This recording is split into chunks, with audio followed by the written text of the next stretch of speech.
மாபெரும் கண்டன போராட்டத்திற்கு தலைமை தாங்கிக் கொண்டிருக்கிற வேலூர் கத்தோலிக்க மறைமாவட்டத்தின் பாசமிகு மேதகு ஆயர் அம்ரோஸ் பிச்சைமுத்து ஆயர் அவர்களே, இந்த நெடிய போராட்டத்தில் இளைஞராக இருந்தபோது தொடங்கி இன்னும் இந்த நீதியை பெற்றே ஆக வேண்டும் என்று போராடி கொண்டிருக்கிற வேலூர் CSI மறைமாவட்டத்தினுடைய பேராயர் சர்மா நித்யானந்தம் பேராயர் அவர்களே, வரவேற்புரை வழங்கிய இந்த பணிக்குழுவினுடைய செயலர் அருட்பணி ஆரோக்கியராஜ் அவர்களே, கண்டன எழுச்சி முழக்கம் செய்ய இருக்கிற திரு லாரன்ஸ் என்னுடைய நண்பர் அவர்களே, இன்னும் இதில் எழுச்சி உரை ஆற்ற இருக்கிற என்னுடைய நீண்டகால நண்பர் டாக்டர்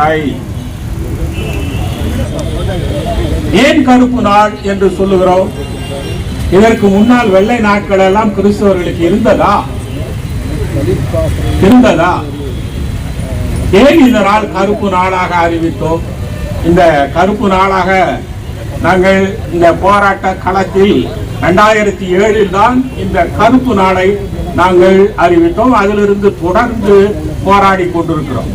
அதற்கு முன்னால் 1992ஆம் ஆண்டு நீதி ஞாயிறு, தலித் நீதி ஞாயிறு என்று கத்தோலிக்க திருச்சபையில் கொண்டாடி, திருச்சபையில் சமத்துவம் நீதியும் கொண்ட ஒரு திருச்சபையை உருவாக்க வேண்டும் என்பதற்காக கொண்டாடினார்கள். போராட்ட கூட்டமாக இருந்தது. பிறகு 96இல் என்ன நீதி ஞாயிறு, அது தலித் முழுமையான விடுதலை ஞாயிறு என்று அறிவிக்க வேண்டும் என்று சொல்லப்பட்டது. ஆகவே தலித் விடுதலை ஞாயிறு என்று அறிவித்தோம். அன்றிலிருந்து அது திருச்சபையில் சமத்துவம், சகோதரத்துவம், நீதியை நிலைநாட்டுவதற்காக போராடுகிற ஒரு நாளாக அறிவிக்கப்பட்டது. நாம் இந்த நாளை ஒரு கருப்பு நாளாக நாம் அறிவிக்கிறோம். காரணம், நமக்கெல்லாம் ஒரு மகிமையான காலம் கிறிஸ்தவர்களுக்கு இந்திய நாட்டில் இருந்தது. பிரிட்டிஷார் ஆளுகின்ற போதுதான் நீதியே இந்த இந்தியாவிற்கு கிடைத்தது. அதற்கு முன்னால் மனுநீதி சட்டம் தான் இந்த நாட்டினுடைய நீதியாக இருந்தது. மரண தர்மத்தின் அடிப்படையில் சாதியை குறித்து சாதிய இந்தியா என்றுதான் அழைக்கப்பட வேண்டும். ஆகவே சாதிய சமூகம் கொண்ட இந்தியாவை பிரிட்டிஷார் கிறிஸ்தவர்கள் ஆளுகின்ற போது கிறிஸ்தவ மதிப்பீடுகளை உள்வாங்கி நீதிக்காக பல சட்டங்களை கொண்டு வந்தார்கள். 1885ஆம் ஆண்டு அவர்கள் முதலாவதாக மிக ஒடுக்கப்பட்டவர்களுக்கு, அதாவது educational help to the depressed class என்று கொண்டு வந்தார்கள். அதனால் தான் பார்க்கிறோம், அது நம்முடைய தலித் மக்களின் ரட்சகர் அம்பேத்கர் பிறந்த 5ஆம் ஆண்டிலேயே அது பிரிட்டிஷ்காரரால் கொண்டு வரப்பட்டது. 1885ஆம் ஆண்டு. அவன் சொல்லுகிறான், டிப்ரெஸ்ட் கிளாஸ் என்பவர்களுக்கு அவர்களுக்கு இலவச கல்வி அளிக்க வேண்டும் என்று சட்டத்தை கொண்டு வருகிறார். ஆகவேதான் இறுதி வரை அவர் வட்டமேஜை மாநாட்டுக்கு சென்று 1935இல் முதல் முறையாக பிரிட்டிஷார் ஷெட்யூல் காஸ்ட் என்ற அந்த பெயரை கொடுக்கிற வரை அம்பேத்கர் தன்னுடைய புத்தகத்தில் தலித் மக்களை அவர் டிப்ரெஸ்ட் கிளாஸ் என்றுதான் சொல்லி இருப்பார். ஆங்கிலத்தில் டிப்ரெஸ்ட் கிளாஸ் என்றுதான் இருக்கும். ஏனென்றால் பிரிட்டிஷ் அந்த டிப்ரெஸ்ட் கிளாஸ் கொண்டு வந்து அங்கே நாம் பார்க்கிறோம், அனைவருக்கும் இலவச கல்வி என்று சொல்லுகிற போது இந்திய கிறிஸ்தவர்களுக்கு முதலாவதாக அங்கே இலவச கல்வி வழங்கப்பட்டது. இந்திய கிறிஸ்தவர்கள் என்றால் தலித் மக்களும் உள்ளடங்கிய அனைத்து கிறிஸ்தவர்களுக்கும் அந்த உரிமை இருந்தது.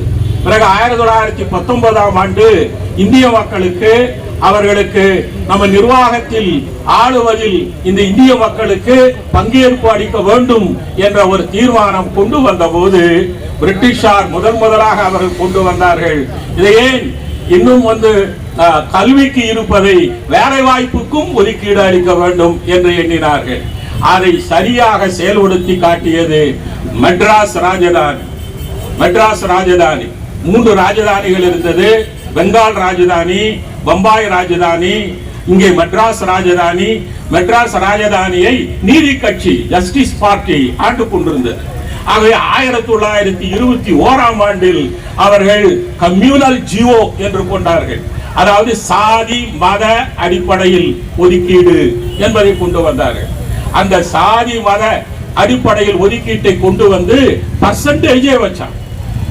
கிறிஸ்தவர்கள் இந்தியன் கிறிஸ்டியனுக்கு 7%, இஸ்லாமியர்களுக்கு 7%, பிராமணர்களுக்கு 14%. ஆகவே பிராமணர்களையும் வெளியே வைத்துவிட்டு மற்ற இந்துக்கள் என்று சொல்லி டிப்ரஸ்ட் கிளாஸ் என்று சொல்லி 72% வைத்து விட்டார்கள். ஆகவே இந்திய கிறிஸ்தவர்களுக்கு சலுகை வழங்கியதனாலே கல்வியிலும் வேலை வாய்ப்பிலும் கிறிஸ்தவர்களுக்கு ஒதுக்கீடு இருந்தது. அது வெள்ளை நாள். ஆகவேதான் இதை கருப்பு நாள் என்று சொல்லுகிறோம். வேலை வாய்ப்பில் நமக்கு ஒதுக்கீடு 7%. இப்ப நம்ம கேட்கறது உள்ள சேருங்கன்றோம். தனியாவே கிறிஸ்தவர்களுக்கு 7% இருந்தது. அதற்கு பின்னால் பார்க்கிறோம் இப்போது அந்த சமூக நீதிக்கு ஏறக்குறைய 100 விழாவை 1921 திமுக ஆட்சியில் மிக விமரிசையாக அதை கொண்டாடினார்கள்.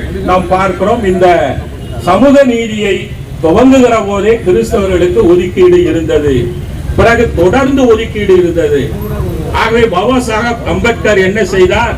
நாங்கள் எல்லாம் இந்த 72% மற்ற இந்துக்களில் நாங்கள் ஒருவர் அல்ல, தலித் மக்கள் இந்துக்கள் அல்ல என்று புத்தகத்தை எழுதினார். தலித் மக்கள் இந்துக்கள் அல்ல, எங்களையும் ஒரு மைனாரிட்டியாக நினைத்து தனியான எங்களுக்கு ஒதுக்கீடு வேண்டும் என்று வட்ட மேசையில் முழங்கினார்.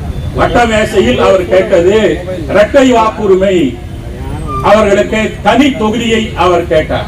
அங்கே மேக்டொனால்ட் அவார்ட் என்று சொல்லலாம். அதனுடைய பிரதமர் ஒத்துக்கொண்டார், பிரிட்டிஷர் ஒத்துக்கொண்டார். ஆனால் காந்தியடிகள் மிக நீண்ட ஒரு பாவரும் உண்ணாவிரதத்தை அவர் பூனா சிறையில் எடுத்த உடனே அது ஒரு காம்ப்ரமைஸ் வந்தது.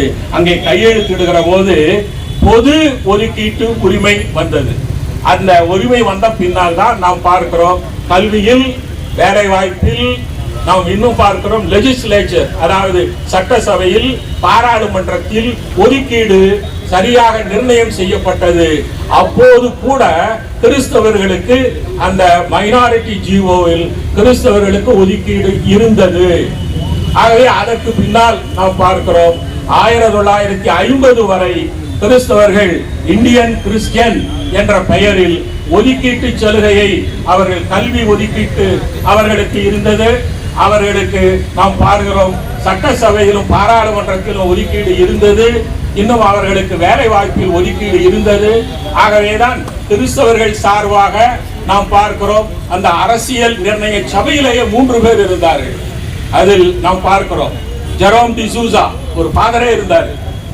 ஹெச்சி முகர்ஜி ஒரு மனமாறிய ஒருத்தர், அவர் வெஸ்ட் பெங்கால்ல இருந்தார். பஞ்சாப்ல இருந்து அம்ரித் கௌரி என்று இருந்தார்கள். ஆகவே ஒதுக்கீட்டு உரிமையில் அந்த அரசியல் நிர்ணய சட்டம் ஆக்குவதிலே கிறிஸ்தவர்கள் இருந்திருக்கிறார்கள். ஆகவே அப்படி கிறிஸ்தவர்களுக்கு மகிமையான காலம் இருந்தது. ஏன் இந்த கருப்பு நாள் என்று சொன்னால் 1950 வருகிறது. இந்த அரசியல் நிர்ணய சட்டம் எல்லாம் நிறைவேற்றிவிட்டார்கள்.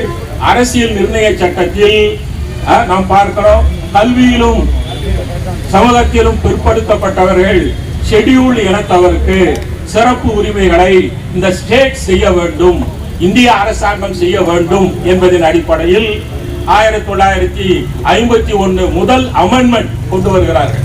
நம்ம அரசியல் நிர்ணய சட்டம் 14, 15, 16 என்ன சொல்லுகிறது? சட்டத்தின் முன்னால் அனைவரும் சமம், அவர்களுக்கு வேறுபாடு காட்டக்கூடாது என்றெல்லாம் இருந்தது. ஆனால் அவர்களுக்கு மத்தியில வேறுபடுத்தி ஷெட்யூல்டு இனத்திற்கு, ஏனென்றால் 3500 ஆண்டு காலம் அவர்கள் அந்த ஆரியர்களால் கொண்டு வரப்பட்ட அந்த நாம் பார்க்கிறோம் அந்த மனுநீதி சட்டத்தின் அடிப்படையில் அவர்களிடமிருந்து எல்லா உரிமைகளையும் பறிக்கப்பட்டது. கல்வி உரிமை பறிக்கப்பட்டது, சமூக உரிமை பறிக்கப்பட்டது, பொருளாதார உரிமை பறிக்கப்பட்டது.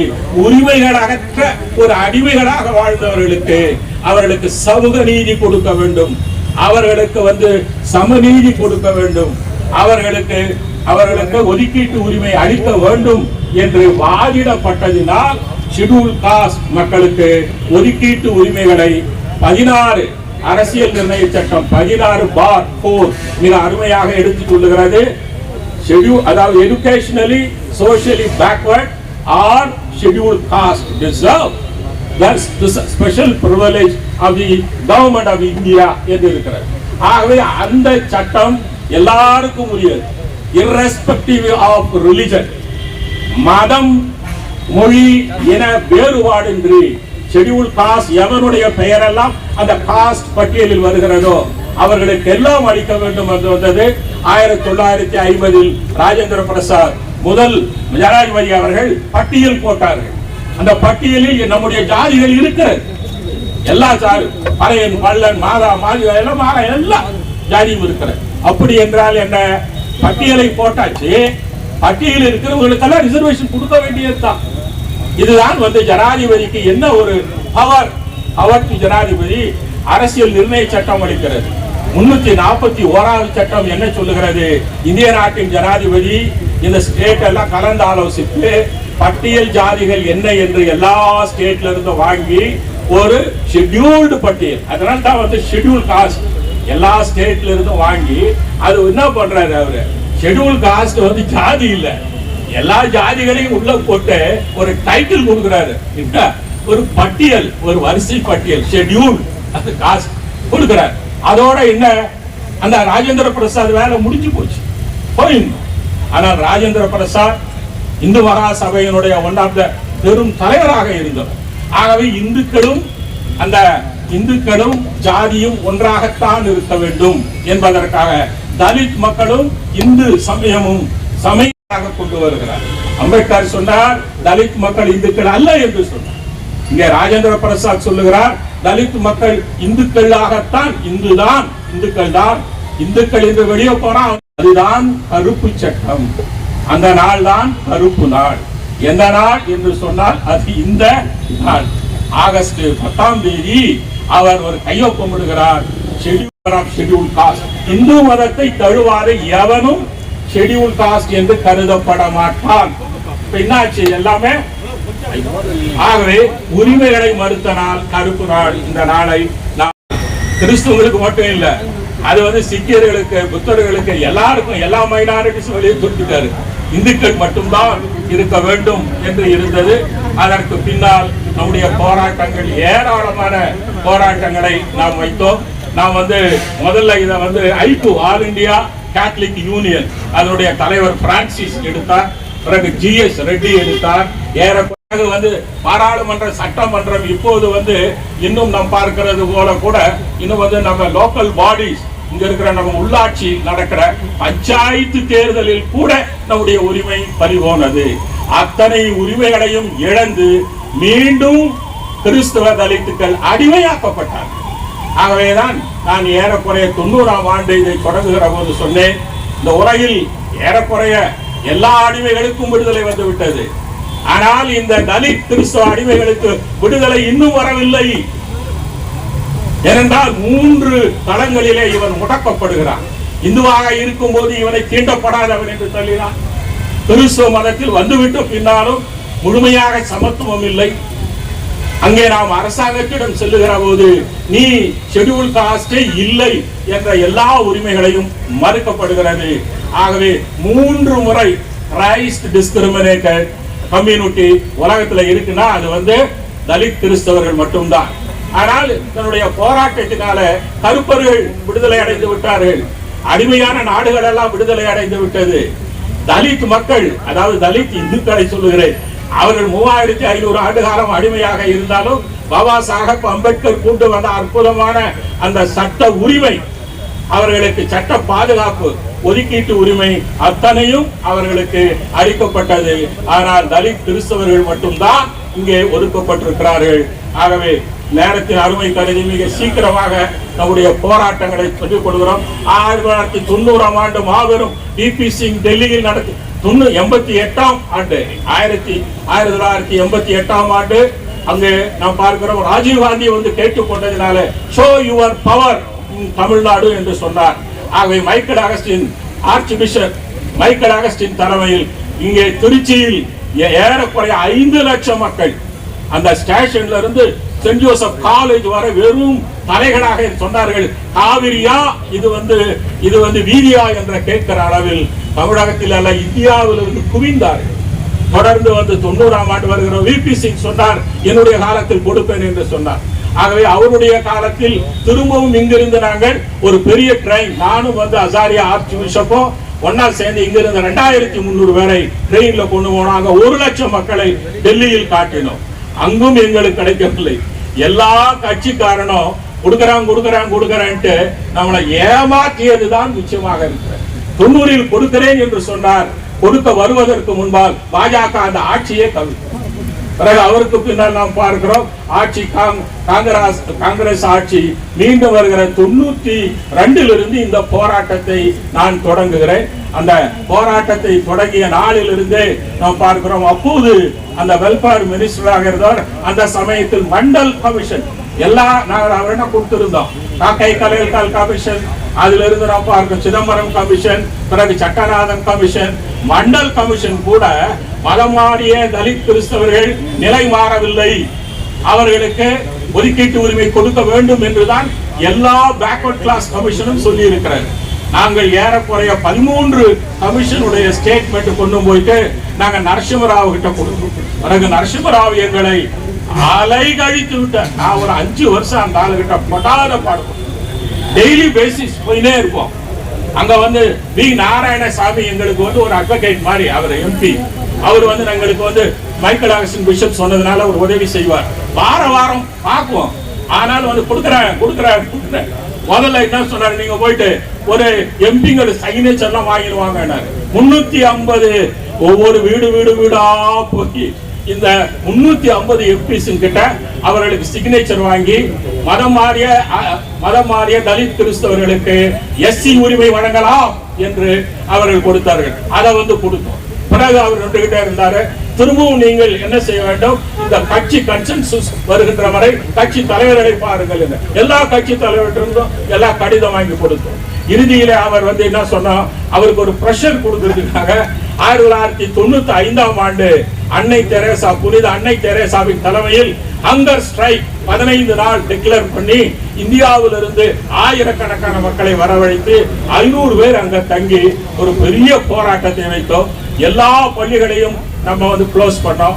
எல்லா கோயிலையும் கருப்பு கொடி ஏற்றினோம். அப்ப நரசிம்மராவ் கொடுத்துற அப்படின்னாரு. ஆகவே 1996ஆம் ஆண்டு அக்டோபர் அவருடைய ஆட்சி முடிகிறது மார்ச்ல. அப்ப அவர் கொடுக்கறன்னு பில்லு கொண்டு போனார். ஆனால் பாராளுமன்றத்தில் நான் கூட உட்கார்ந்து இருந்தேன். இங்கே கொண்டு போகிற அந்த சீதாராம் கேசரி தான் கொடுக்க வேண்டும். அன்னைக்கு அவர் காரணமா போயிட்டார். காங்கிரசும் கொடுக்கறாங்க சுத்தமா நம்மளை ஏமாற்றியதான் காரணம். அங்கே இருந்த அந்த சபாநாயகர் இதை வந்து இந்த மசோதாவை நான் அலோவ் பண்ண மாட்டேன், ஏனென்றால் இது சரியான வழியாக வரவில்லை என்று ஒதுக்கப்பட்டது. பிறகு ஜனாதிபதி ஆணைக்காவது அனுப்புங்கப்பா அப்படின்னு சொன்னோம். அனுப்பினார்கள். ஜனாதிபதியும் திருப்பி அனுப்பிவிட்டார். தொடர்ந்து நாங்கள் 97ஆம் ஆண்டு இது சரிபட்டு வராது என்று சொல்லி ஒரு 700 பேர் வந்து கோர்ட் அரெஸ்ட், டெல்லி சிறையில ஆயர்கள், குருக்கள், இதுங்க எம்பிஸ் 35 எம்பிஸ் எல்லாம் சிறையில போய் அங்கேயும் கோலம் அடிச்சு சத்தம் போடும்போது அங்கே தேவகவுடா இருந்தாரு. அப்ப பிரைம் மினிஸ்டர் வாங்கன்னு கூப்பிட்டாரு. கூப்பிட்டு we will give you கொடுக்கிறேன்னு சொன்னாரு. எஸ்சி பட்டியலில் சேர்த்து எஸ்சி உரிமைகளை தலித் கிறிஸ்தவர்கள் கொடுப்பேன் என்று சொன்னார். ஆனால் சொன்ன அடுத்த மாசமே அவருடைய சீட்டு காலி, காங்கிரஸ் கவிழ்த்து விட்டார். அப்படிதான் போச்சுன்னு சொல்லி தொடர்ந்து வந்து கொண்டிருந்தோம். வாஜ்பாய் காலம் வந்து விட்டது. 99 2000 ஆண்டு வாஜ்பாயை பார்த்தோம். நீங்க அத்வானியை பாருங்கன்னாரு. அத்வானியை பார்க்கிற போது எங்களுக்கு உட்கார்ந்து கூட சொல்லாரு. ஏன் வந்தீங்கன்னாரு, தலித் கிறிஸ்தவருடைய எஸ்சி உரிமை. No no no no no நான் நின்றுட்டே சொல்றாரு. we will not give you. எங்களுடைய கட்சியின் அடிப்படை பிரின்சிபிள், எங்களுடைய கொள்கையே தலித் கிறிஸ்தவர்கள் கொடுக்க கூடாது. Do you want me to open the door for conversion? என்ன நீங்க கேக்குறீங்க? இனிமே இந்த மாதிரி ஒரு டிமாண்டோட இங்க வரக்கூடாதுன்னு நாங்க எல்லாம் சாமியாருங்க, சிபிசிஐ எக்ஸிகியூட்டிவ் மெம்பர்ஸ், பிஷப் இருக்காரு, ஆர்ச் பிஷப் வின்சென்ட் உட்கார்ந்து அவர் எல்லாம் சொன்னாரு நோ அப்படின்னு சொல்லிட்டு திரும்ப அவர் சொன்னது என்ன என்றால், so let them come back to the mother religion. திரும்பவும் இந்துக்களாக மாறட்டும், நாங்கள் கொடுக்கிறோம். கிறிஸ்தவர்களாக மாற்றீர்கள் என்றால் நீங்கள் கொடுங்கள். சொர்த்திய விட்டார். அதுக்கு மேல நாங்க பார்த்தோம், இனிமேல் இந்த டெலிகேஷன் வந்து எல்லார்கிட்டையும் போயிட்டே இருந்தோம், போகக்கூடாது என்றுதான் 2004 நம்ம கோர்ட்ல நம்முடைய கேஸ் போட்டோம். அங்கேயும் பாருங்க இங்கதான் வந்து அரசியல் போராட்டம். எவ்வளவு நம்ம பேரணிகளை பல நடத்தி இருக்கிறோம், உண்ணாவிரதம் நடத்தி இருக்கிறோம், எல்லா பிரைம் மினிஸ்டரையும் பார்த்து இருக்கிறோம். கடைசியில் அதை வந்து நம்ம கோர்ட்டிலையும் கொடுத்திருக்கிறோம். ஆனா யாருமே இந்த அளவிற்கு போராட்டம் செய்யவில்லை, கொடுக்கவில்லை. நீங்க வந்து சிக்கியர்களுக்கு கொடுத்தார்கள், சிக்கியர்கள் ஒரு டிமாண்ட் நோட்டீஸ் கூட கொடுக்கல, 24 ஹவர்ஸ்ல வாங்கிட்டாங்க. அவர் வந்து ஜவஹர்லால் நேருடைய அவர் கெரோ பண்ணாங்க வீட்டை, அப்படியே வந்தார், பாராளுமன்றத்தில் கொடுத்துட்டார். ராம்விலாஸ் பாஸ்வான் இருந்தார் welfare minister, within single day அந்த இவங்களுக்கு புத்தர்களுக்கு புத்திஸ்டுகளுக்கு சிங்கிள் டே அந்த லோக்சபா ராஜ்யசபா நாங்க பாக்குறோம், இங்க முடிச்சுட்டாங்க, ஓடி சாயங்காலத்துல போய் ஜனாதிபதி கிட்ட சட்டம் ஆகி. இந்த கிறிஸ்துவ மட்டும் ஏறக்குறைய 76 ஆண்டுகளாக எல்லாத்தையும் கொடுத்துட்டோம். அவன் சொன்னா நீங்க வந்து ஒரு பெரிய ஆய்வு அறிக்கை கொடுங்கன்னா ஒரு 5-6 ஆய்வு அறிக்கை கொடுத்துட்டோம். நீங்க கேஸ போடுங்கன்னா கேஸ போட்டோம். நீங்க வந்து போராட்டம் நடத்துங்கன்னா போராட்டம் நடத்திட்டோம். எம்பிங்க சிக்னேச்சர் வாங்குன்னா எம்பிங்க சிக்னேச்சரும் வாங்கி கொடுத்துட்டோம். இப்படி எல்லாத்தையும் நம்ம கொடுத்து கடைசியில வந்து நம்ம பாக்குறோம். கேஸ போட்ட பின்னாடி அவன் என்ன சொன்னானாக்கா, அவர் வந்து ஒரு ஆய்வு நடத்தி நாங்கள் கொடுக்கிறோம் அப்படின்னு அவர் சொன்னார். ஆகவே ரங்கநாத் மிஸ்ரா கமிஷன் ஒண்ணு போட்டாங்க. அவரும் என்ன பண்ணார், 2004 போட்டு 2007 கொடுத்தார். 7 கொடுத்த பின்னால் மன்மோகன் சிங் அவரை நாங்கள் 7 முறை பார்த்தோம். ஐயா அவர் கொடுத்துட்டாரு, நீங்க வந்து நீதிபதி அந்த ரங்கநாத் மிஸ்ரா கமிஷன் அறிக்கையை நீங்க வந்து சுப்ரீம் கோர்ட்ல கொடுங்க, சுப்ரீம் கோர்ட் ஆர்டர் நாளைக்கே வரும் அப்படின்னு. அவர் என்ன சொன்னார் தெரியுங்களா, இந்த ஆர்டரை வந்து கவர்மெண்ட் 2வது உண்ணாவிரதம் கிடைக்கல, அப்புறம் வந்து நீதித்துறையில போகணும், நீதித்துறையும் நமக்கு வந்து இப்ப மிஸ்ரா கமிஷன் கொடுக்க மாட்டேன்றாங்க, என்ன செய்யலாம்னு ஒரு நம்ம இந்தியா முழுசும் இந்த நாள் அந்த அந்த ஜனாதிபதி ஆணை 1950 இந்த கையொப்பமிட்ட நாளை ஒரு நாளாக ஒரு போராட்ட நாளாக அறிவித்து செய்வோம் என்று 2007 இருந்து இதை நாம் செய்து கொண்டே வருகிறோம். ஜுடிஷியர்ல கொடுத்தோம், அதுக்கும் வெள்ளி விழா கொண்டாட்டம் ஆகுது. 22 ஆச்சுங்க, 22 ஆண்டுகள் ஆச்சு. போய் நம்முடைய அட்வொகேட் நிக்கிறாங்க, இன்னும் ஃபுல் ஹியரிங் கொடுக்கவே இல்லை. பிரசாந்த் பூஷன் நின்னு பாக்குறாரு. ஏன்னா இது வந்து அந்த லிட்டிகேஷன் போட்டது அவரே தான். அவர் கூட 11 கேஸ் இருக்குது. 11 கேஸ் கூப்பிடுவாங்க அட்ஜான், கூப்பிடுவாங்க அட்ஜான். ஆகவே அரசியலிலும் ஒதுக்கப்பட்டிருக்கிறோம், நீதித்துறையிலும் நீதி கிடைக்கவில்லை. இன்னும் இந்த பக்கம் பார்க்கிறோம், நம்முடைய மக்களும் வந்து நாம் பார்க்கிறோம் அவ்வளவு எழுச்சி கொண்டு வர இயலாத ஒரு நிலை இருக்கிறது. இப்ப இறுதியாக ஒரு நபர் சொல்லிக் கொள்வது, ஒரே வழி என்ன இருக்கிறது என்றால் மக்கள் போராட்டம் இந்தியா முழுவதும் வெடிக்கிறது. என்னங்க, நேற்று வந்த கரப்பாம்பூச்சிகள் எல்லாம் ஆட்ட முடியாத அசைக்க முடியாத மோடியின் கவர்மெண்ட் அசைச்சு ஒரு கல்வி அமைச்சரையே காலி பண்ணிட்டான்.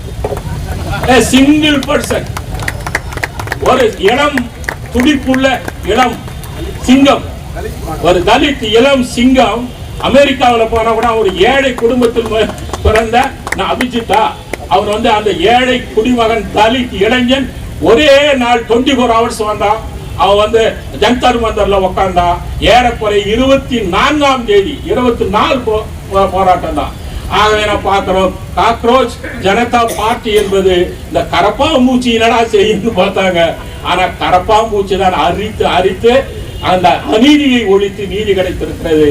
ஆகவே கரப்பாம்பூச்சியே செய்கிற போது அகில இந்தியாவில் இருக்கக்கூடிய ஏறக்குறைய 3 கோடி கிறிஸ்தவர்கள் செய்ய முடியாதா? முடியுமா? முடியுமா? முடியாதா? முடியுமா? முடியாதா? ஆக முடியும் என்பது வெற்றிகரமாக நடக்கட்டும். நன்றி, வாழ்த்து.